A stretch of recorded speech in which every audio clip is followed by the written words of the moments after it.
ojwang' rowere mane hapgi olwar yor yudo tich ma sirkal manyonegi e pinje ma oko ne ndie lai mokwongo mane lai mokwongo dhi e piny Qatar odiochieng' ma kawuono ma en tok piny owacho kod migawo mar Labour keto okenge mag neno ni giyudo oboke madwarore motelo ne dhi e piny Qatar. Kaka jafwambo marwa Efi Nyakidi lero, thoth rowerego nigi mor ni koro giyudo thuolo mar bero ngimagi, kata kamano penjo moko to pod nitiere e wigi kaka chenrono biro bedo. Giko tielo mokwongo mar rowere manofwenyne nigi lony mar tije lwedo e rang'iny madwarore dhi e piny Qatar kawuono. Ne en nyasi manoyuore kod jotelo mopogore opogore moting'o jalup jatend piny Kenya Kithure Kindiki kachiel kod jagoro mar Labour Alfred Mutua e kind mamoko. Ma achiel kuom yore moket kod tend migawo mar Labour kachiel kod piny owacho ma duoko chien nok mar tije pachoka. We are not merely creating jobs. We are crafting pathways to dignity, self-reliance and prosperity for every Kenyan. Achiel kuom rowerego, David Kenani, lero ni osemanyo tich kuom thuolo malach mar ni osebedo koyudo mana tije lwedo kendo thuolo mar dhi piny Qatar en gwethne en paro mosir kod nyawadgi Barasa Mwaka. Nimekuwa nikitafutia kazi kila mahali, lakini nikipata kazi after a while kibarua imekatika. After a while imekatika. So napata you are under unemployment.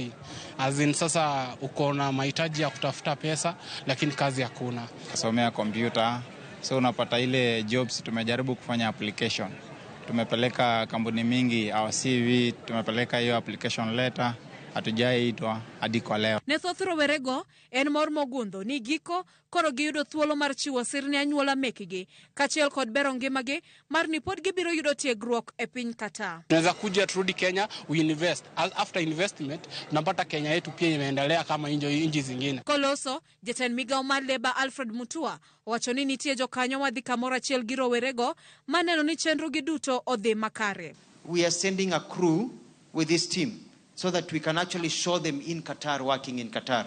Ndio watu wanaosema ni stories za jaba wameze wembe. Omedo ni giseketo kenge bende mag tieko achudhe mosebedo kalal gi omenda jopiny madwaro tiyo e pinje maoko. Kupata vitu zingine kama niko na experience. One of the experience I have through the year 2022 when we had World Cup, nilikoniwa 150,000 to an agent. Nobody will be conned under my watch. Jalup jatend piny Kenya Kithure Kindiki owacho ni chal makama en ranyisi mar piny owacho kachiel kod jokanyo mag kembeji giwegi maduoko chien kendo tieko nok mar tich e piny Kenya. This event today stands as a testament of our collective commitment as government, private sector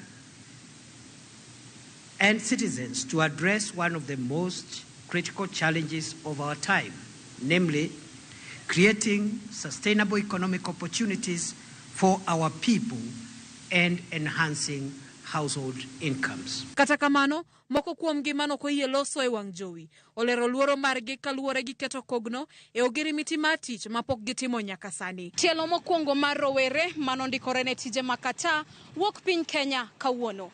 Geno maduong' mar roweregi en mondo mi lwasi mar tich obed makare kendo gimed yudo thuolo mabero ngimagi. Efi Nyakidi, Ramogi TV, KICC, Nairobi.